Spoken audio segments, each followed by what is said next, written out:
The president announced his decision to drop out of the race on Sunday and endorsed Vice President Kamala Harris to become the Democratic nominee. But some Republican lawmakers say the move is against the law. The law professor I talked to says that he does not believe a lawsuit, if filed, would have any standing in a courtroom. He believes despite President Biden winning state primaries, Democrats are still following the law when they nominate someone at their convention in less than 4 weeks.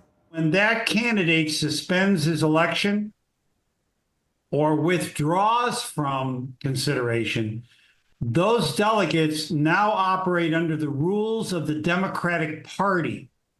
And the rules of the Democratic Party say they are now free to vote their conscience. Delegates will vote at the party's national convention starting August 19th. Cooley Law School professor Jeffrey Schwartz says if a lawsuit is filed, he does not see a judge taking up the case like this. No one outside of people within the party who are directly harmed by this action have standing to sue.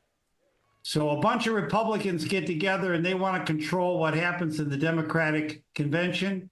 They have no standing to take any such action. There is no constitutional issue to litigate. Appearing Sunday on CNN's State of the Union, Republican House Speaker Mike Johnson says he believes this will be litigated. I think they've got legal hurdles in some of these states, and it'll be litigated, I would expect. Johnson saying every state has their own election system, and when ballots are to be printed for the election, Joe Biden was chosen after a long, small d Democratic process by 14 million people emerging through that primary. It will be very interesting to see if the so-called party of democracy, the Democrats, go into a back room somewhere and switch it out and put someone else at the top of the ticket.